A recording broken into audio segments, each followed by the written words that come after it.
이번 주 이슈 브리핑입니다. 한국판 블랙 프라이데이 코리아 세일 페스타가 시작됩니다. 하지만 외국인 관광객 감소와 내국인의 해외여행으로 흥행 여부는 불투명합니다. 올해 정부가 매입하는 쌀의 규모가 역대 최고치를 기록했습니다. 우선 지급금은 지급하지 않기로 했습니다.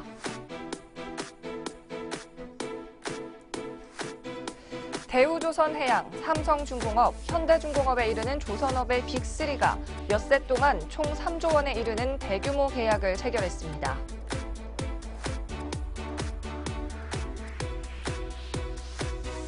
중국발 사드 보복에 면세점 업계가 홍역을 앓고 있습니다.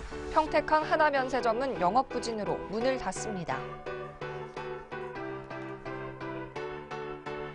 대형마트 의무휴업제가 도입된 지 5년이지만 규제 무용론이 확산되고 있습니다.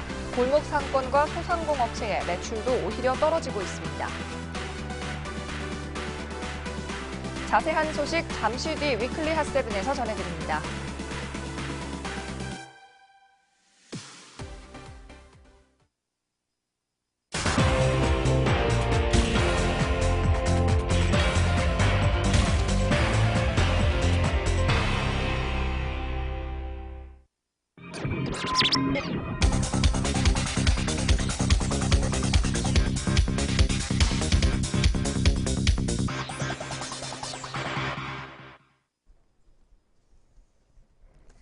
(9월의) 마지막 주 주간경제 리포트입니다. 오늘 일부 순서 이슈, 경제 뉴스로 7가지를 전달해 드리는데요. 오늘의 이슈 소개는 황태호 인턴 기자가 준비해 왔습니다. 안녕하세요. 안녕하세요.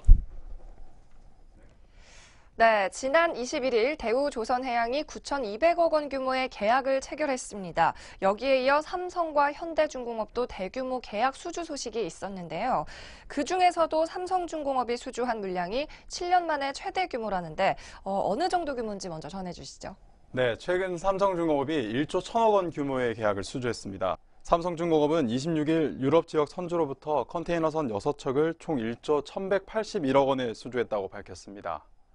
선주 측 요구로 발주 선사명과 계약 세부 내용은 공개하지 않았지만 글로벌 해운업계는 이번 선주를 전 세계 2위의 스위스 MSC로 추정하고 있습니다. MSC는 지난 21일 대우조선해양에도 9,266억 원 규모의 초대형 컨테이너선 5척을 발주한 바가 있습니다. 삼성중공업이 이번에 수주한 컨테이너선은 해양 플랜트를 제외한 상선만 봤을 때 최근 7년 내 수주한 물량 중 최대 규모입니다. 이번 수주로 삼성중공업은 올 들어 현재까지 총 24척을 수주했고 약 65억 달러, 우리 돈으로 약 7조 3,800억 원 규모의 일감을 따냈다고 밝혔습니다. 대규모 수주 소식이 들려왔는데요. 이번에 삼성과 함께 수주를 따낸 현대중공업은 어느 정도 규모인가요? 네, 현대중공업도 이날 삼성중공업과 함께 10척의 초대형 광석 운반선 수주 소식을 알렸습니다. 현대중공업은 현대빌딩에서 폴라리스 쉬핑과 32만 5천 톤급 초대형 광석 운반석 수주 계약을 체결했다고 밝혔는데요. 이번 수주 계약은 총 8억 달러, 우리 돈으로 약 9,102억 원 규모입니다. 2012년 그리스 선사로부터 초대형 컨테이너선 10척을 수주한 이래 현대중공업 내부 단일 계약 기준으로는 5년 만에 최대 규모입니다. 이번에 현대중공업이 수주한 선박은 높아지는 환경 규제에 대응하는 동시에 연료 절감이 가능한 LNG 레디 선박으로 알려졌습니다. 이 선박은 화석 연료뿐 아니라 LNG로 알려진 액화 천연가스도 연료로 사용할 수 있습니다. 이 발주자인 폴라리스 쉬핑이 최근 세계 최대 광산업체 브라질 발레사와 맺은 용선 계약으로 대규모 광석 운반선 발주를 진행하고 있어서 앞으로 현대중공업이 물량을 추가로 수주할 가능성이 크다고 관련 업계 측은 보고 있습니다. 네, 이 같은 큰 계약들이 잇따라 성사됨에 따라 조선업계에 좀 청신호가 들어오는 것이 아니냐는 기대감이 나오고 있습니다. 사실 지금까지는 업계가 좀 힘들다는 시각이 많았는데요. 이 같은 수주들이, 이런 계약들이 좀 업계의 의미가 크죠? 네, 그렇습니다. 이번에 잇따른 대형 수주들로 인해 업계들은 자존심을 회복했다라는 평가를 했습니다. 지난달 프랑스 선사 CMH CGM이 발주한 초대형 컨테이너선 건조 일감을 중국 조선소가 모두 가져갔었지만 이번 발주는 국내 조선사가 싹쓸이했습니다. 업계 관계자는 이번 수주는 초대형 컨테이너선은 여전히 한국의 경쟁력이 높다는 것을 확인했다는 것인데요. 또 최근 급신한 일감 절벽에 조선사별로 시행되고 있던 순환휴직도 조기에 종결될 것이라는 기대감이 높아졌습니다. 현재 현대중공업 그룹 계열 조선 3사가 현대중공업과 현대삼호중공업 그리고 현대미포조선은 순환유급 휴직을 시행하고 있었습니다. 대우조선은 급여 10%를 반납하고 순환무급휴직을 시행 중이었는데요. 이번 수주 물량은 내년에 채워지기 때문에 아마 순환휴직이 끝나거나 규모가 줄어들 수 있다는 분석입니다. 업계 관계자는 물량이 채워지면 내년 상반기까지 계획된 순환휴직이 적어도 더 연장되진 않을 것이라고 분석했습니다. 네, 조선업계가 힘들어서 종사자와 고용 인원 역시 좀 힘들어지고 있다는 소식이 항상 있었는데요. 다행히도 이번 수주들이 국내 업계를 싹쓸이했다는 기분 좋은 소식이 들려왔습니다. 네, 오늘의 주간경제 리포트 첫 번째 소식, 이 같은 희소식이 들리는 가운데 면세점 쪽은 여전히 전망이 좀 어둡습니다. 중국의 사드 보복이 심해지면서 일부 업체는 매장 철수까지 시행을 하고 있는 건데요. 처음으로 폐업을 한 면세점이 평택항에 있죠. 네, 그렇습니다. 이 사드의 한반도 배치에 따른 중국의 보복으로 홍역을 앓고 있는 업체가 많은데요. 이 면세점 업계에도 영업 부진으로 문을 닫는 업체가 최초로 생겼습니다. 이 중국인 관광객 감소로 적자에 시달리며 임대료조차 감당하기 힘들다는 게 업체의 일견인데요. 하지만 출구 없는 외교 갈등에 면세점 업계만 발을 동동 구르고 있는 실정입니다. 이번 첫 폐업은 경기도 평택항의 하나 면세점인데요. 경기도 평택시 관계자의 말에 따르면 평택항 하나 면세점이 지난 1일 계약 해지를 요청했으며 한 달 유예 기간을 거쳐서 30일자로 허가가 취소된다고 합니다. 이 사드 사태 이후 면세점이 문을 닫는 경우는 이번이 처음인데요. 이 하나 면세점은 경영난을 이유로 계약 해지를 요청한 것으로 알려져 있습니다. 지난 3월 중국이 한국 관광 금지령을 내린 이후 평택항을 통해 입국하는 중국인 관광객이 급감하면서 하나 면세점의 매출도 급격하게 줄었다는 게 업계 분석입니다. 연간 약 18억 원의 임차료를 내온 하나 면세점은 평택시 측에 임대료 인하를 요구했지만 이마저 받아들여지지 않아서 폐업을 결정한 것으로 알려졌습니다. 네, 사드 사태 이후로 이 중국인 관광객들이 급감하면서 관련 업체의 수입에 타격이 심각한 상황이 된 것 같습니다. 아직까지는 규모가 작은 이 항구 면세점 위주로 폐업이 나오고 있는데 공항 면세점은 어떤가요? 네, 사실 그 규모가 큰 공항 면세점들도 사실 상황이 다르진 않습니다. 이 중국의 사드 보복이 가속화되면서 매출 급감이 현실화됐기 때문인데요. 하나갤러리아는 지난 7월 제주 국제공항 면세점 특허권을 조기에 반납했습니다. 이 제주공항의 연간 임대료는 약 250억 원 수준으로 알려져 있는데 하나갤러리아는 입찰 당시 해당 면세점 연간 매출이 600억 원에 이르고 이 중국인 단체 관광객이 매년 증가하는 추세를 감안해서 사업에 뛰어들었다고 했습니다. 하지만 중국의 사드 보복이 시작된 지난 3월 이후 제주를 찾는 중국인 관광객의 수가 급격하게 줄어들면서 매출에 타격을 입어 사드 영향이 본격화된 4월과 5월에는 월 매출액이 20억 원 이하로 추락했습니다. 결국 면세점 매출이 급감하자 하나갤러리아는 올 초부터 연봉 일부 반납과 상여금 축소 등 비상 경영 체제에 돌입했으나 결국 특허권 반납을 결정하게 됐습니다. 또 업계 1위, 글로벌 2위 면세 사업자인 롯데 면세점도 사실 상황이 다르진 않습니다. 인천공항공사와 임대료 인하 문제로 갈등을 빚고 있었는데요. 28일 첫 협상을 앞두고 롯데 측은 임대료 구조 변경을 통한 임대료 인하를 주장했지만 인천공항공사는 원안을 고수 주장하며 팽팽히 맞서고 있는 상황입니다. 롯데 면세점은 이미 면세점 임대료가 인하되지 않으면 철수할 수밖에 없다는 입장을 통보했습니다. 사드 배치 이후 실적이 급격하게 떨어진 롯데 면세점은 지난 2분기 영업 적자를 기록했고 더 이상 임대료를 감당하기 어렵다고 주장하고 있습니다. 그럼 지금 상황에서는 이 기업 자체 해결이나 매장 철수 외에는 좀 다른 방법이 없는 건지 또는 업계 관계자들 반응도 좀 궁금한데요. 네, 현재 업계 관계자들은 이 중국의 사드 보복이 업계에 한시적인 영향이 아니라 근본적인 타격을 주고 있다고 분석하고 있습니다. 이 국가 간 외교적 갈등 상황에서 민간 기업들이 애꿎은 피해를 보고 있다는 주장인데요. 실제로 롯데면세점의 경우 인천공항점에서 올해 2천억 원 이상, 5년 계약 동안 최소 1조 4천억 원의 적자를 기록할 것으로 전망하고 있습니다. 하지만 반면에 매장을 철수하고 물어야 할 위약금은 4천억 원 규모 정도여서 매장을 철수하는 편이 더 낫다는 분석도 있습니다. 추후 관계 기업들의 행방이 정부의 움직임에 따라 민감하게 반응할 것이라는 것이 분석이 지배적입니다. 네, 외교적인 관계 회복을 위해서 정부가 어떤 대책을 내놓을지 앞으로 좀 지켜봐야 될 것 같습니다.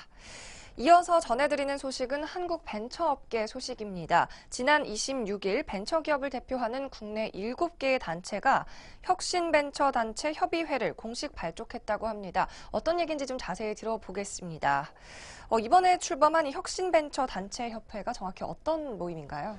네, 이번에 출범한 혁신벤처단체협회는 벤처기업협회를 필두로 해 국내 7개의 혁신기업단체가 모여 26일 공식으로 발족한 협회입니다. 이 벤처기업협회와 이노비즈협회, 한국경영혁신중소기업협회 외에 4개의 단체가 참가했습니다. 이번 혁신벤처단체협회는 문재인 정부가 벤처 창업과 일자리 창출에 큰 관심을 두는 만큼 업계가 대정부 협의 창구를 단일화하고 정책 발굴과 규제 개선, 그리고 민간 주도 혁신 창업 생태계 조성에 공동으로 나서겠다는 취지로 출범한 단체입니다. 네, 창업 생태계 조성과 규제 이런 말씀을 하셨는데 어떤 부분을 의미하는 건지 창업을 지원하는 방법에 관한 것들인가요? 이번 창업 생태계 조성은 이 벤처기업의 육성책은 달라져야 한다는 것이 주된 골자입니다.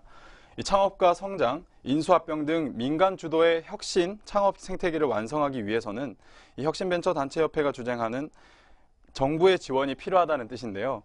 또 이번에 한국엔젤투자협회가 8번째 단체로 참여할 예정이라고 밝혔습니다. 또 한편 미래창조과학부에서 이 중소벤처기업부 산하로 이관한 창조경제혁신센터 협의에도 참여 의사를 밝히고 있고 내부 논의를 진행 중인 것으로 알려졌습니다.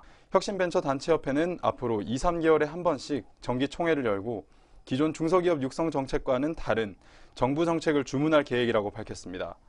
혁신벤처 생태계 활성화를 위해 규제 개혁과 세금을 감면해주고 금융제도 개선 등 정책 과제도 제언한다고 말했습니다. 또 혁신벤처단체협회 산하에 기업인과 외부 전문가 등으로 구성된 혁신벤처 좋은 일자리 위원회를 설치하고 향후 5년간 200만 개의 일자리를 만들기 위한 공동사업도 추진한다고 밝혔습니다. 안건준 벤처기업 협회장은 기술성과 성장성, 혁신성을 갖춘 혁신벤처기업은 기존 정부의 중소기업 육성 정책과는 다른 접근법이 필요하다고 말했습니다. 또 정보통신기술과 바이오 등 산업별 단체들을 모아 정부에 필요한 각종 정책과 규제 개혁 등을 제안할 것이라고 말했습니다. 네, 현재 정부가 이 규제와 정책이 좀 뒷받침돼야 한다고 생각을 하는 것 같습니다. 규제 관련해서는 어떤 방향을 제시했나요? 네, 출범식 이후에 이 협회는 의장단과 스타트업 대표 그리고 기업인들이 모여 정책 방향과 협회가 나아갈 방향에 대해 논의했다고 밝혔습니다. 그중에서 구체적으로 반려동물을 키우는 소비자에게 이동 서비스를 제공하는 벤처기업 나투스핀의 박나래 대표가 규제로 인한 어려움을 토로했는데요. 이 박 대표는 택시조합 등에서 불법을 주장하지만 일반 택시 시장의 파일을 나눠 먹는 것이 아니라 이동수단이 없는 특정 계층을 위한 새로운 서비스로 봐야 한다며 관련 투자가 없어 투자를 받거나 수익 구조를 구체화하는 데 어려움이 있는 만큼 정부가 가이드라인과 관리 방안을 명확히 확립해줘야 한다고 주장했습니다. 또 헬스케어용 벨트를 개발한 강성지 웰트 대표는 허리띠에 내장된 칩과 스마트폰의 앱이 사용자에게 특정 질환에 걸린 가능성을 지적하고 싶어도 의료법과 개인정보보호법 등에 막힌다며 더 나은 기술과 새로운 시도를 하기가 힘들다고 말했습니다. 이번 논의에서는 정부의 정책적 관심과 예산 배분이 창업과 기업 육성에 고르게 퍼져야 한다는 의견이 다수 나왔습니다. 성명기 이노비즈 협회장은 정부 자금이 지나치게 스타트업에만 집중돼 있다면서 그러나 일자리 창출을 하는 건 결국 규모를 키워 해외로 진출하는 기업인 만큼 기업 육성에도 관심을 쏟아야 한다고 강조했습니다. 조현정 소프트 산업회와 협회장은 이 기존 일자리를 나누는 데는 한계가 있다고 말했습니다. 또 새로운 기업이 새로운 일자리가 계속 만들어지려면 정부의 지속적인 도움이 필요하다고 강조했습니다. 네, 신정부가 들어서면서 이 중소기업 벤처부가 신설되는 등 중소기업 육성에 좀 사력을 다하겠다고 밝혔는데요. 앞으로 혁신벤처단체 협회도 대정부의 소통 창구로서의 역할을 하기를 기대해 보겠습니다. 한편 문재인 신정부 출범 이후에 이 탈원전 같은 국가 에너지 산업에도 다양한 변화가 있었는데요. 하지만 이 같은 정권 교체로 인해서 민간 사업자들이 곤혹을 겪고 있다고 합니다. 무슨 일입니까? 네, 정부가 신규 석탄 화력 발전소 4기를 액화 천연가스 발전소로 바꾸겠다고 하는 과정에서 발생했습니다. 이 정부가 지정한 전환 대상 4기는 포스코 에너지의 삼척 포스파워 1, 2호기와 SK가스, 그리고 한국 동서발전의 당진 에코파워 1, 2호기인데요. 그런데 이 전환 과정에서 문제가 발생했습니다. 이번 석탄 화력 발전소 건립은 박 전 대통령 정권 당시 전력 수급 계획의 민간 사업자로 지정받은 업체가 추진 중인 것인데요. 하지만 문재인 정권이 들어서면서 에너지 정책이 바뀌었고 사업이 취소될 위기에 처한 것입니다. 이에 대해 민간 발전업계 관계자는 기업이 민간 자본 유치 사업에 뛰어들 때 앞으로 정권이 바뀌면 사업이 취소될 가능성이 있다는 리스크를 염두에 둬야 하는 상황이 됐다고 우려했습니다. 네, 민간 발전업체들은 정권에 따라서 이 사업의 형태가 바뀌다 보니 참 당혹스러울 것 같습니다. 하지만 단순히 투자 자본이나 금액의 문제가 아니라면서요? 네, 그렇습니다. 우선 전문가들에 따르면 석탄 발전소와 액화 천연가스 발전소는 입지와 운영 방식이 다르다고 합니다. 발전소는 전력 수요가 많은 도시나 공단 인근에 짓는 것이 경제적으로 효율적인데 그 이유는 송전 과정에서 전력 손실이 최소화되기 때문입니다. 하지만 이 수요처와 멀어질수록 효율이 떨어지는 발전소가 국내 석탄 발전소는 대부분 해안가에 있습니다. 이 발전용 석탄이 해외에서 배로 수입되기 때문인데요. 업계 관계자는 석탄 발전소를 도시에 지으면 육지에서 석탄을 운송하는 비용과 환경 문제가 발생한다고 했습니다. 또 송전 과정에서 손실이 발생해도 석탄은 발전 단가가 낮아 이를 상쇄할 수 있어 해안에 짓는 게 유리하다고 설명했습니다. 하지만 이에 반해 LNG 발전소는 가스 배관을 통해 연료를 공급받는데요. 가스 배관이 잘 갖춰진 도시나 공단 인근에 설치하는 게 유리하다고 합니다. 또 LNG 발전은 발전 단가가 높기 때문에 수요처와 떨어진 곳에 발전소를 지으면 사업성이 떨어진다고 합니다. 업계 관계자는 해안가에 LNG 발전소를 지으면 그곳까지 가스 배관을 새로 깔아야 된다고 말했습니다. 네, 그런데 정부가 이 사실을 모를 리가 없을 것 같은데 그럼에도 불구하고 굳이 전환을 하려는 이유는 뭘까요? 삼척 포스파워 1, 2호기와 당진 에코파워 1, 2호기가 LNG 전환 대상으로 정해진 이유에 대해서는 산업통상자원부 관계자가 4기는 인하 절차가 끝나지 않았기 때문이라고 밝혔습니다. 정부는 2년마다 전력 수급 기본 계획을 짤 때 해당 계획에 포함된 발전소 건설을 맡기기 위한 민간 발전 사업자를 지정하는데 사업자 지정 후 실제 발전소를 건설하려면 정부로부터 발전사 입허가, 환경 영향 평가, 그리고 전원 개발 실시 계약 등을 승인받아야 합니다. 하지만 발전 사업 허가 등은 법률상 요건만 충족하면 승인이 나가기 때문에 발전업계에서는 전력 수급 계획 사업자로 지정되는 것 자체를 일종의 사업권 획득으로 여겨왔고 포스코 에너지는 6차 전력 수급 계획의 사업자였던 동양파워를, SK가스는 5차 전력 수급 계획 사업자였던 동부발전 당진을 각각 2014년 인수하여 발전 사업에 뛰어들었습니다. 하지만 이들은 문 정부 출범을 전후에 나올 것이라고 예상한 각종 인허가를 받지 못한 것으로 알려졌습니다. 당진 에코파워 1, 2호기는 대선을 한 달 앞둔 지난 4월 3일 전원 개발 실시 계획을 승인받았고 통상 일주일 뒤 산업부 장관이 승인을 고시하고 착공에 들어가는 게 순서지만 대선에 임박해 갑자기 절차가 중단됐다고 밝혔습니다. 당시 산업부가 주요 대선 후보들의 석탄 발전소 건설 중단 공약을 의식해 눈치를 보다가 미룬 탓이라는 게 업계의 시각입니다. 삼척 포스파워 1, 2호기 역시 올 4월 환경영향평가 신청서를 제출했으나 정부가 통과시키지 않고 있습니다. 포스코 에너지와 SK가스는 석탄 발전소 건설 사업이 좌초되면 총 1조 원에 가까운 매몰 비용이 발생할 것으로 예상하고 있습니다. 포스코 에너지는 이번 사업에 5,609억 원을 투자했고 이는 연간 영업이익이 1,000억 원가량인 포스코 에너지가 5년 이상 벌어야 하는 금액입니다. 네, 하루빨리 정부와 기업 사이의 타겟점을 좀 찾아야 될 것 같은 상황인데요. 정부가 민간업체에게 묻지마식으로 강행하는 일은 없어야 될 것 같습니다. 수일 내로 원만하게 해결되기를 바랍니다.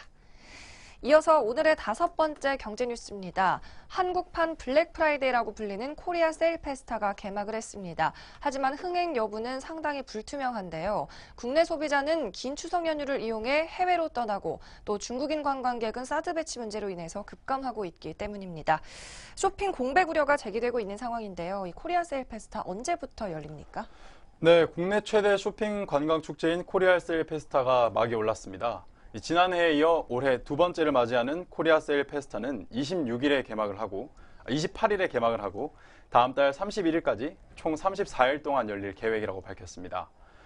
올해는 서비스 100개를 포함해 400개 이상이 참여를 하고 지난해 유통 211개, 제조 93개, 서비스 37개 등 총 341개사가 참여한 것보다 대폭 늘어난 숫자입니다. 온라인에서는 추석 연휴 직후 패션, 디지털, 가전과 뷰티, 리빙 등 총 4개의 품목군을 요일별로 집중 할인하는 사이버 핫 데이즈가 열리는데요. 특히 올해 행사에는 유통, 제조 외에 서비스 업체의 참가가 크게 늘었습니다. 정부 지원 예산도 지난해보다 40억 원 정도 늘어 51억 원 정도로 확대됐습니다. 하지만 쇼핑에 나설 사람은 적어 좋은 흥행 성적표는 불투명해 보입니다. 행사의 성공 여부를 결정짓는 초반부에 최장 열흘간의 연휴가 끼면서 흥행에 불리한 요인으로 작용할 것이라고 분석되고 있습니다. 네, 우선 연휴 기간이기 때문에 내국인들은 해외여행을 좀 많이 떠날 것 같습니다. 저희가 조사한 바에 따르면 최대 195만 명이 외국으로 나갈 것으로 전망이 되는데요. 업계에서는 좀 어떻게 보고 있나요? 네, 업계도 긍정적이지는 않습니다. 한 업계 관계자는 연휴가 코리아 세일 페스타 개막 바로 다음 날 시작되기 때문에 쇼핑에 적극적으로 나설 사람이 얼마나 되겠냐라는 반응입니다. 해외로 나가는 인구가 지난해 추석 연휴보다 2배 이상 증가해 내수는 2배 이상 감소할 것으로 걱정하고 있습니다. 또 지난해 한국을 찾았던 중국인 관광객이 올해는 한국을 외면할 것으로 예상되고 있습니다. 지난해 중국 국경절이었던 10월 1일과 7일 사이에 28만 명의 중국인 관광객이 한국을 방문했습니다. 이에 작년 코리아 세일 페스타 당시 중국인이 64.5%로 가장 높은 면세점 매출에도 기여를 하기도 했었는데요. 하지만 올해는 사드 배치 문제로 인해 지난 3월에 내려진 방한 금지령이 여전히 철회되지 않으면서 요우커 특수를 기대하기는 어렵게 됐습니다. 실제로 중국 현지에선 국경절과 중추절 기간 동안에는 한국 여행을 선호 대상이 아니라는 보도가 나오고 있습니다. 네, 여기에 대해서 정부 관계자는 크게 개의치 않는 입장입니다. 코리아 세일 페스타 전체 매출에서 면세점이 차지하는 비중이 얼마 되지 않다고 말을 했는데요. 요우커 외에도 다양한 국적의 외국인 관광객을 유치하기 위해서 동남아나 중동 시장에 좀 신흥국 중심으로 홍보를 강화했다고 밝혔습니다. 결과는 추석 연휴가 지나야 알 수 있을 것 같습니다. 네, 이어서 6번째 이슈입니다. 전국의 쌀 소비가 점점 줄어들면서 정부가 매입하는 양은 반대로 늘어나고 있습니다. 특히 올해는 역대 최대치인 37만 톤을 정부에서 사들인다고 하는데요. 대책을 발표를 했습니다. 이낙연 국무총리 주재로 조정회의가 개최가 됐는데요. 2017 수학기 쌀 수급 안정 대책 자세히 전해주시죠. 네, 정부는 시장 경리 물량 37만 톤 이외에도 공공 비축 미 해외 공유용 쌀 35만 톤을 합해 총 72만 톤을 매입키로 했습니다. 지난해의 경우 쌀 생산량 420만 톤에 공공 비축 등 39만 톤, 시장 경리 30만 톤 등 69만 톤을 정부가 더 매입했었는데요. 김영록 농림축산식품부 장관은 올해 생산량 감소 전망에도 정부 매입량을 늘린 것은 쌀 수급 안정을 위한 새 정부의 강력한 의지를 반영한 것이라고 말했습니다. 37만 톤은 2010년 수학기 이후 최대 시장 격리 물량이라고 설명했는데요. 시장 격리공 매입은 10월 국무회의 의결을 거쳐 지자체에 통보하고 공공비축미와 함께 연내 농가로부터 매입하게 됩니다. 정부는 또 지난 8월 말 기준 206만 톤인 정부 재고량을 줄이기 위해 복지용과 사료용, 가공용 쌀의 공급을 확대키로 했습니다. 복지용 쌀은 기존 대면 신청뿐만 아니라 유선, 사회복지사를 통한 신청도 가능하도록 하고 5kg의 소포장은 공급을 실시하고 특등별을 우선으로 제공하는 등 공급 체계를 개선하기로 했습니다. 사료용 쌀은 올해 48만 톤인 공급 물량을 내년도 75만 톤을 내외로 대폭 확대하기로 했습니다. 네, 정부가 쌀값 하락을 막기 위해서 역대 최대 물량인 37만 톤의 수학기 쌀을 수매해서 시장 격리를 하기로 했습니다. 한편 이 우선 지급금은 지급하지 않기로 했다면서요? 네, 그렇습니다. 정부는 올해 우선 지급금을 지급하지 않기로 했습니다. 우선 지급금은 8월 산지 쌀값을 기준으로 책정해 지급해오고 있었는데요. 그러나 수학기에 쌀값이 하락하면서 이 농민단체들의 주장을 정부가 받아들인 결과입니다. 대신 농가의 자금 수요 등을 감안해 11월 중 일정 금액을 지급하는 방안을 추가로 검토 중에 있습니다. 이 공공비축미 수매가는 쌀 수확기가 끝나는 내년 1월에 최종 확정됩니다. 이 본격적인 수확철을 앞두고 쌀값 하락에 대한 현장의 불안감과 신구국이 교체되는 10월 초의 가격 중요성 등을 감안하여 예년보다 빠른 시점에 대책을 마련할 것으로 보입니다. 이번 대책에는 남아도는 쌀을 해외 식량 원조에 사용하는 등의 수요 발굴도 함께 추진합니다. 아시안 쌀 비축제를 통해 750톤의 쌀을 미얀마와 캄보디아에 최초로 원조했고 식량 원조 협약 가입 절차가 마무리되면 연 5만 톤의 대규모 원조도 가능해질 전망으로 보고 있습니다. 네, 쌀 소비는 매년 기록적으로 줄어들고 있는데요. 매년 풍년의 역설은 반복이 되고 있는 상황입니다. 정부는 앞으로 가루용 쌀, 사료용 쌀 등으로 나눠서 쌀 소비를 확대하겠다는 야심찬 계획을 가지고 있는데요. 농민을 과연 살릴 수 있을지는 조금 더 지켜봐야 될 것 같습니다. 한편 쌀 소비가 줄어들면서 값도 떨어졌다고 하죠. 얼마나 떨어졌을까요? 네, 2013년에 17만 원이던 가격이 2015년까지 14만 원으로 지속적으로 하락하고 있습니다. 지난해 12월에는 12만 8,328원까지 떨어졌었는데요. 올해의 경우 9월 현재 쌀값은 13만 3,348원으로 지난 8월에 비해 미세하게 오름세를 나타내고 있습니다. 또 정부는 앞선 대책과 함께 수확기 유통질서 확립을 위해 국내산과 경합하는 수입 밥쌀의 판매를 중지하는 한편 내달 10일부터 11월 말까지 국내산과 수입산 연산별을 혼합 유통 단속도 실시합니다. 또한 소비자의 알 권리를 강화하고 품질 고급화를 위해 쌀 표시 등급 가운데 미검사 항목을 삭제하는 등급 표시 의무화도 내달 14일부터 시행됩니다. 네, 마지막 뉴스도 전해드리겠습니다. 대형마트의 의무휴업제 논란이 계속되고 있습니다. 2012년 정부가 골목 상권과 소상공인 보호를 위해서 월 2회의 의무휴업일 그리고 자정부터 오전 10시까지 영업시간을 제한하는 등 정책을 펼쳤지만 5년이 흐른 지금 그 누구도 수혜를 보지 못했다는 게 논란의 골자인데요. 이제는 소상공인들마저 이런 목소리를 내고 있다고요. 네, 그렇습니다. 5년 전 도입된 의무휴업제가 규제를 위한 규제로만 남아있다는 것이 업계의 주장입니다. 의무휴업제의 수혜자로 거론된 중소자영업자들이 정반대의 입장을 표하면서 더욱 논란이 가속화되고 있습니다. 게다가 5년 전 골목 상권을 침해한다며 대형마트의 월 2회 주말 의무휴무제를 도입 주도했던 소상공인 단체들이 최근에는 평일로 의무휴일을 바꾸자는 요구까지 하고 있습니다. 소상공인시장진흥공단에 따르면 전통시장의 일평균 매출은 규제가 시작된 2012년 4,755만 원에서 2013년 4,648만 원으로 하락했다가 2014년 4,672만 원, 2015년 4,812만 원으로 소폭 증가했습니다. 물가 상승률을 고려하면 사실상 줄어든 셈입니다. 동네 개인 슈퍼마켓을 운영하고 있는 한 시민은 대형마트가 주말에 쉬면 매출이 살아날 것으로 기대했지만 여전히 신통치 않다고 밝혔습니다. 대형마트가 쉬는 날에는 사람들도 외출을 안 하고 소비를 안 하는 것 같다면서 마트의 의무휴업 시행 전보다 오히려 매출이 5%가량 줄었다고 말했습니다. 또 야채 가게를 운영하는 한 사장은 대형마트의 의무휴업이 처음 시행됐을 때 매출이 늘기는 했지만 갈수록 효과에 대한 의문이 들 정도로 매출이 줄어들면서 자영업자들에게 무슨 혜택이 있는지 생각하게 됐다고 말했습니다. 평일로 의무휴일을 바꾸는 것이 좋을 것 같다라고 덧붙였습니다. 네, 평일로 의무휴업일을 바꾸자는 이야기가 나왔습니다. 다만 이 부분에 대해서는 소상공인들 사이에서도 의견이 갈리고 있기 때문에 신중한 접근이 좀 필요할 것 같은데요. 한편 현행 유통산업 규제 효과에 대한 다수의 연구 결과물들도 있습니다. 전통시장 매출 증가 효과는 미미한 반면 소비자와 농민 그리고 납품업체에 미치는 부정적인 효과는 상대적으로 크다는 조사 결과가 있네요. 네, 숙명여대 서영구 경영학과 교수에 따르면 이 의무휴업제 시행 이후 전통시장과 개인 슈퍼마켓의 소비가 감소하는 현상을 보였다고 말했습니다. 그는 마트 이용 고객은 마트를 이용하면서 주변 소상공인 점포도 동시에 이용하는데 의무휴일로 주말에 마트 이용 고객이 다른 점포를 이용하는 기회까지 잃은 것이라고 분석했습니다. 뿐만 아닙니다. 대형마트 주말 의무휴업이 실패한 정책이라는 평가가 나오면서 이 규제를 둘러싸고 소상공인 단체들까지 충돌하고 있습니다. 앞서 말씀드렸듯 소비자들의 불편을 막기 위해 의무휴업을 주중으로 옮기자는 의견을 놓고 엇갈리고 있는 것인데요.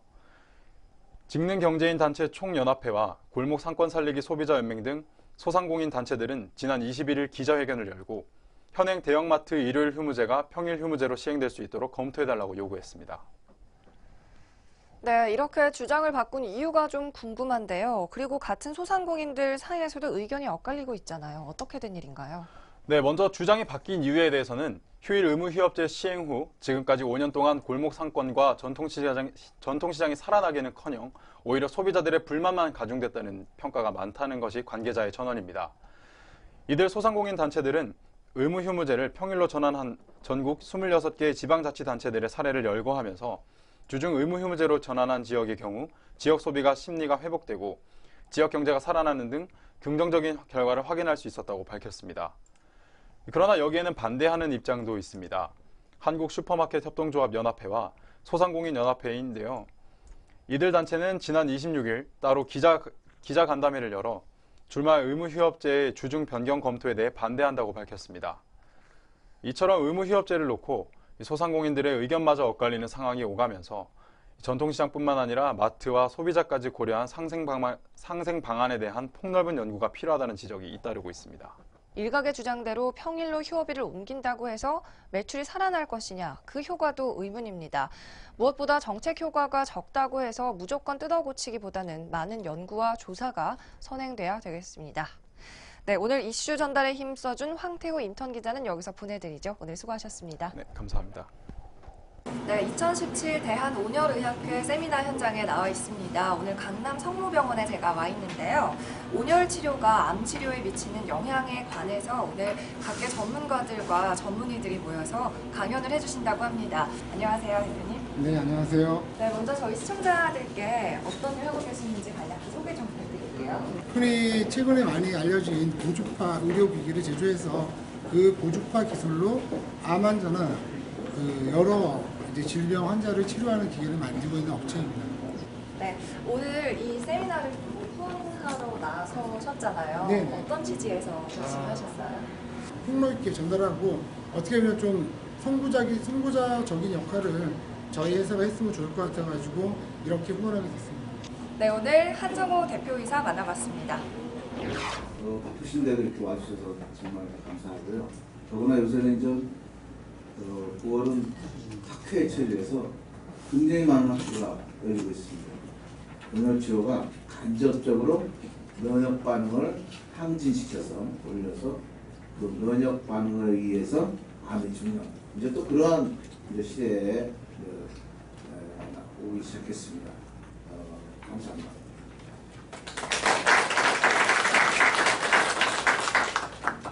가시는 한치아 교수님이 이제 하시게 됐습니다.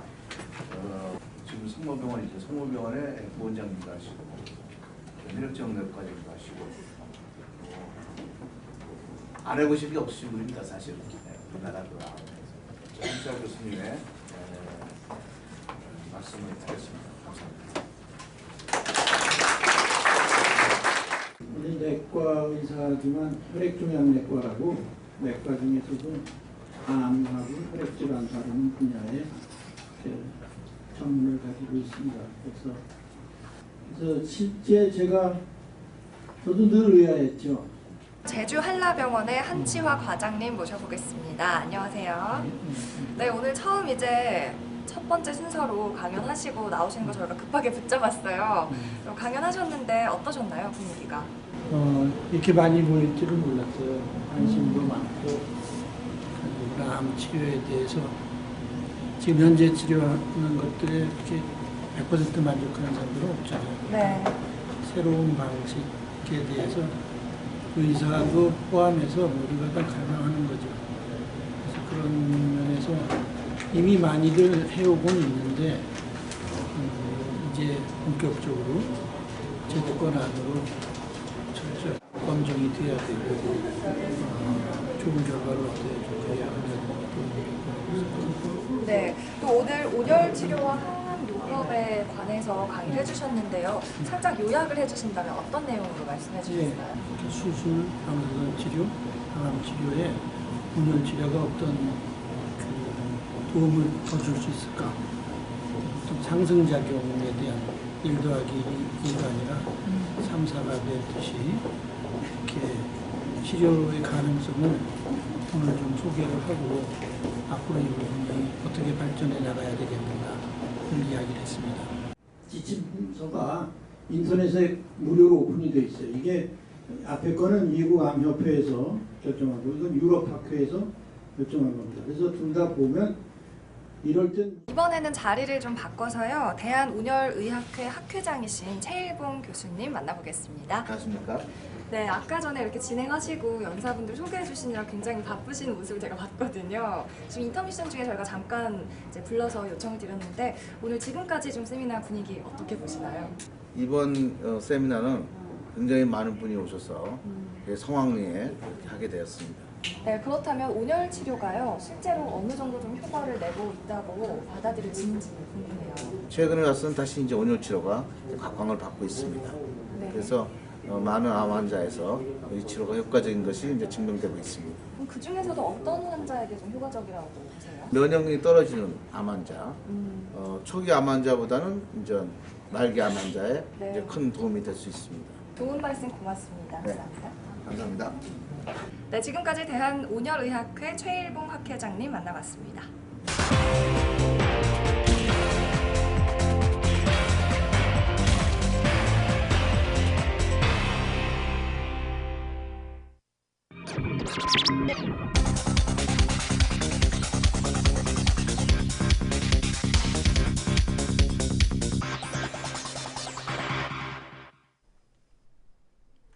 네, 주간경제 리포트 2부로 돌아왔습니다. 오늘도 한 주간의 증권시장 정리해보고 다음 주까지 예측해보는 코너 시간 갖겠습니다. 김남우 기자 함께합니다. 안녕하세요. 안녕하세요. 안녕하세요. 김남우입니다. 네, 오늘도 마감 지수 상황부터 알아보겠습니다. 이번에는 월요일부터 목요일까지로 준비해봤습니다. 먼저 코스피 시장입니다. 지수는 월요일인 25일 하락 출발했습니다. 8.31포인트 0.3% 떨어지며 2380.4포인트 간신히 유지하는 모습이었고요. 26일인 화요일 다시 한번 하락이 나옵니다. 6.08포인트 0.26% 하락한 2374.32포인트로 마감했습니다. 수요일까지도 약보합권에 들며 파란불 켰습니다. 1.75포인트 하락한 2372.57포인트로 장 마쳤습니다. 목요일은 반등이 나왔지만 상승폭은 상당히 미미했습니다. 0.02% 오르며 2373.14포인트의 강보합에 마쳤습니다. 네, 월요일부터 목요일까지 코스피 시장 상황 살펴봤습니다. 이어서는 중소형주들 움직임 어땠는지 코스닥 지수도 살펴봅니다. 역시나 25일인 월요일 하락 출발했습니다. 1% 넘게 떨어지며 642포인트까지 주저앉았는데요. 이튿날인 화요일과 수요일은 상승이 나왔습니다. 화요일은 642.4포인트 찍었고 수요일은 649.24포인트까지 올랐습니다. 그러나 목요일 코스피 시장과 반대로 하락불 켰습니다. 0.18% 내리며 648.09포인트로 장 마쳤습니다. 네, 마감 지수 상황부터 알아봤습니다. 이번에는 한 주간의 마감 수급 통해서 투자자들의 심리가 어땠는지 좀 측정을 해보겠습니다. 한 주간 어떤 특징이 있었나요? 네, 이번 주에 외국인과 기관을 주로 살펴보도록 하겠습니다. 먼저 월요일 코스피 시장입니다.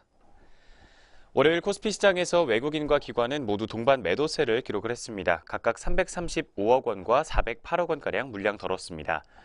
이어서 화요일에는 외국인이 3,857억 원가량 물량 많이 덜어낸 반면 기관이 5,065억 원가량 매수 우위를 기록했습니다. 수요일에는 외국인이 2,813계약 물량 덜었고 기관은 411억 원가량 소폭 매수 우위를 시현했습니다. 다음으로 목요일입니다. 목요일 외국인은 1,367억 원가량 물량 덜었고 기관이 다시 한번 팔자로 전환하면서 427억 원가량 물량 덜어내는 모습을 보였습니다. 이번 주 코스피 시장에서 외국인은 월요일부터 목요일까지 모두 매도세를 시현했습니다. 특히 화요일과 수요일에 매도 물량 많이 덜어내는 모습을 보였습니다. 한편 기관은 매수와 매도를 오가는 혼조세를 기록했습니다. 특히 화요일에 특징적으로 5천억 원 이상 많은 매수 우위를 기록을 했습니다. 이어서 코스닥 시장도 차트 다시 한번 보도록 하겠습니다. 코스닥 시장에서는 월요일에 외국인과 기관 모두 빨간불 켰습니다. 각각 232억 원과 543억 원가량 물량 담았고 화요일에도 역시 외국인이 411억 원, 기관이 22억 원가량 매수 우위를 기록했습니다. 수요일에는 서로 엇갈리는 모습 보였습니다. 외국인이 300억 원 매수 우위, 기관은 205억 원가량 매도 우위를 보였습니다.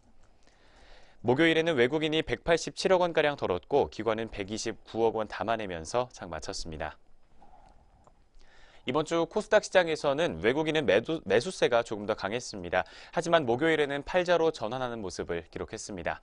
한편 기관 역시 매수세에 조금 더 무게를 실었던 한 주였습니다. 이번 주 한 주간의 수급 마감 동향 정리해봤습니다. 네, 항상 국내 주식시장은 외국인이 많이 사줘야만 이 지수가 크게 오르는 모습을 보였는데요. 여전히 외인이 돌아오지 않으면서 지진부진한 흐름 보이고 있습니다. 추석 연휴 기간 동안 어떤 변화가 있을지 국제 증권시장에도 좀 눈을 계속 두고 계셔야 할 것 같습니다. 네, 이번에는 조금 더 자세히 접근해 보겠습니다. 한 주간 주목을 받았던 시장의 특징도 정리해봤는데요. 오늘은 어떤 업종 준비하셨나요? 네, 오늘은 에너지 업종 준비를 해봤는데요. 자세하게 내용 짚어보도록 하겠습니다. 먼저 지난 9월 26일 정부 12개 부처는 합동으로 미세먼지 관리 종합대책을 발표했습니다. 2022년까지 국내 미세먼지 배출량 30%를 감축하는 것을 목표로 하고 있는데요. 발전과 산업, 수송과 생활 부문에서의 감축과 중국과의 협력을 통한 감축 등으로 목표를 달성하겠다고 입장을 밝혔습니다. 특히 발전 부문에서는 2022년까지 미세먼지 배출량의 25%를 감축하는 것을 목표로 삼고 있습니다. 이를 위해 정부는 총 4가지의 중점 추진 과제를 설정했습니다. 첫 번째 중점 과제는 노후 석탄화력발전소 폐지 등 석탄 발전 비중을 축소하는 것입니다. 두 번째는 발전용 에너지 세율 체계를 조정하는 것을 재검토하는 것이고, 이어서 세 번째로는 친환경적인 제8차 전력수급 기본계획을 수립하는 것입니다. 마지막 네 번째로는 재생에너지 보급 확대를 들고 있습니다. 이번 정부의 대책은 단기 대책과 중장기 대책으로 크게 구분할 수 있겠는데요. 먼저 단기 대책으로는 2018년 상반기까지 공정률이 낮은 석탄 화력발전소를 재검토하고 신규 발전소 건설을 금지하는 방안입니다. 두 번째는 운영 중인 석탄 화력발전소 관리를 강화하는 계획을 마련하겠다고 밝혔습니다. 이어서 중장기 대책으로 2018년 하반기부터 2022년 말까지는 첫 번째로 노후 석탄 화력발전소를 조기에 폐쇄하는 정책을 들고 있습니다.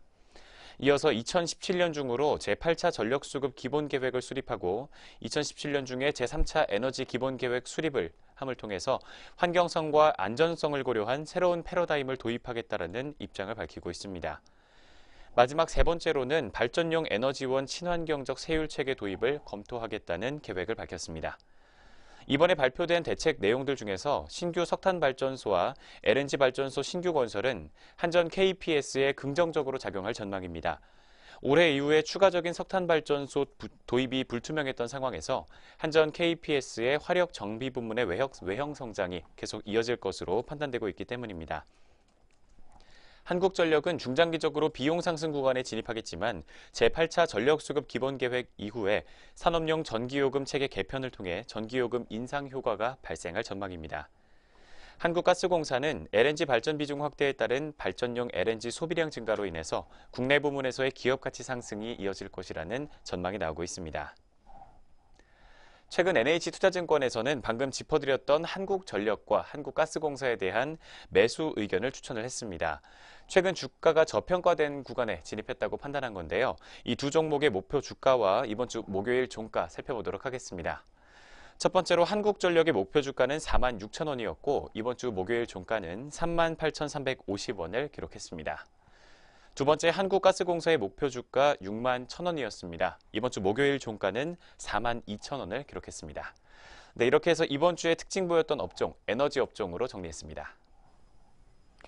네, 그렇다면 이번에는 한 주간 증권가에서 바라보는 우리 시장에 대한 시각은 어땠는지 함께 살펴보겠습니다. 금주 발표됐던 증권사 헤드라인 모아봤습니다. 먼저 25일 하이투자증권입니다. 양호한 경기 지표에도 증시에 대해서는 보수적으로 접근하자고 투자 전략 내놓고 있습니다. 27일 키움증권입니다. 미국 증시가 애플의 상승에도 불구하고 혼조세로 마감했습니다. 28일 신한금융투자입니다. 3분기 실적에 대해 논했는데요. 기대감과 경계감이 공존하고 있다고 분석하고 있습니다. 네, 28일에 발표된 이 신한금융투자의 리포트 통해서 3분기 실적을 미리 엿보겠습니다. 연휴가 지나고 나면 우리 시장 실적 시즌에 돌입을 하는데요. 3분기 순이익은 30에서 40%가량 증익이 기대가 됩니다. 신한투자증권은 3분기 가장 양호한 실적을 기록할 섹터로 에너지, 소재, 그리고 IT를 꼽았습니다. 이 같은 업종에 왜 관심을 가져야 할지 함께 알아보겠습니다.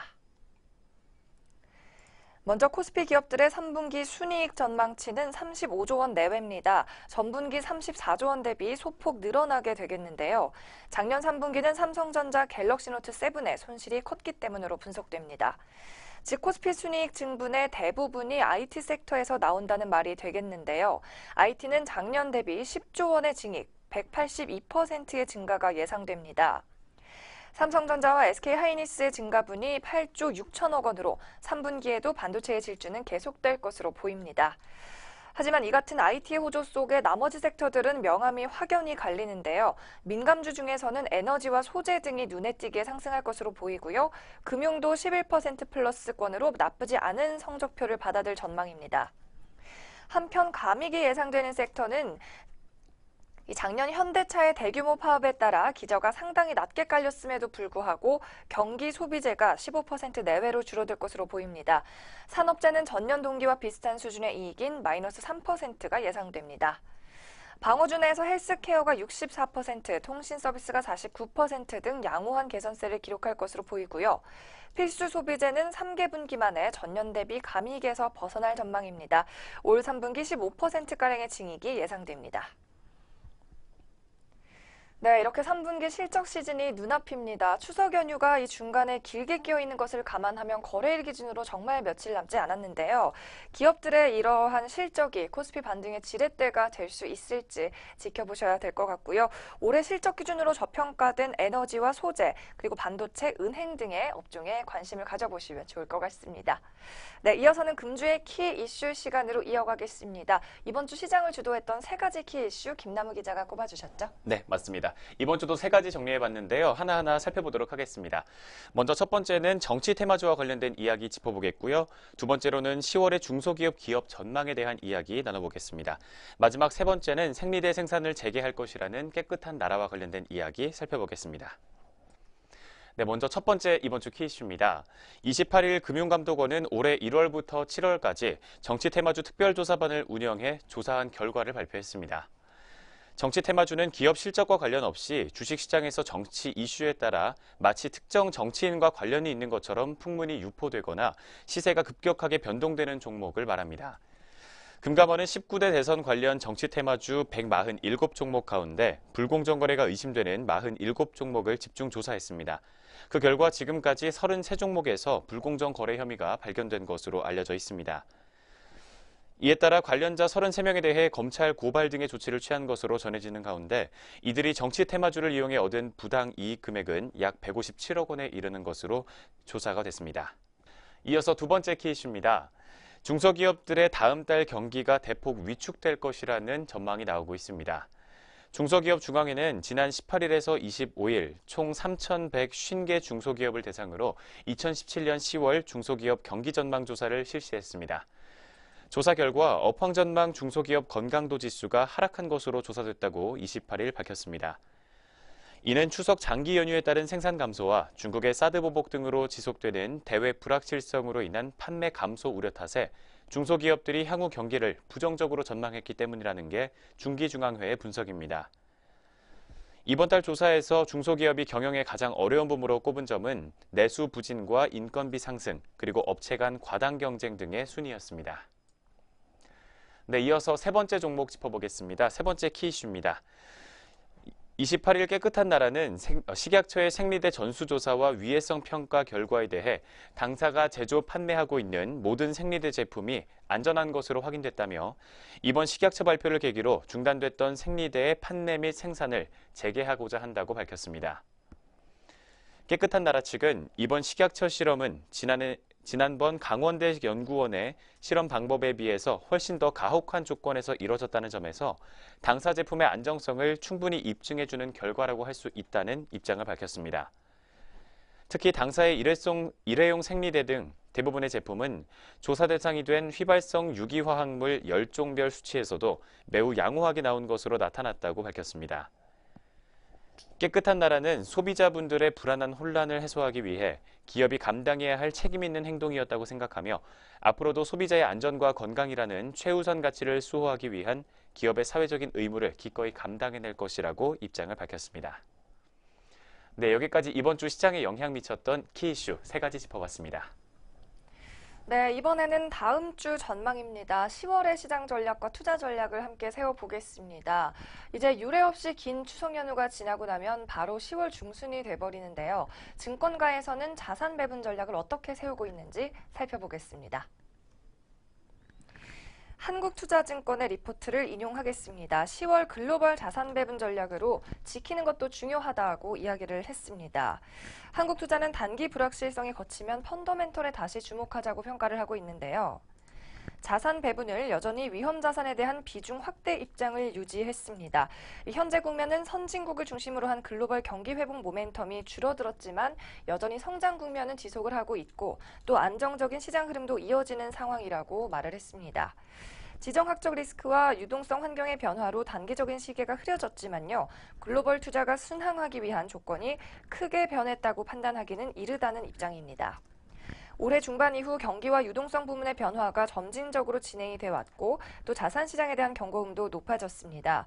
그러나 이런 변화가 글로벌 금융위기 이후 저성장 저금리로 대변되는 뉴 노멀에서 벗어나 정상화되는 과정이다. 이는 경제 펀더멘털 개선에 자신감이 뒷받침되고 있다는 점에서 지나친 우려를 가지지는 말자고 말하고 있습니다. 또 현재 시점에서 글로벌 경기 회복과 금융 환경에 대한 위협도 크지 않다는 판단인데요. 다만 지난달에 이어서 단기적으로 포트폴리오의 위험 관리를 강화해 나가야 효과적이라고 했습니다. 다소 매파적인 통화정책 방향과 지정학적 리스크의 지속에도 불구하고 시장의 충격은 크지 않은 모습이다. 높아진 자산시장의 경고음에 유의하며 실물 경기 모멘텀이 재개되는 신호를 확인할 때까지 상반기에 비해서는 보수적으로 접근하자고 이야기하고 있습니다. 네, 주간 경제 리포트 저희가 준비한 소식은 여기까지입니다. 즐거운 추석 연휴 보내십시오. 저희는 10월 둘째 주에 뵙겠습니다. 고맙습니다.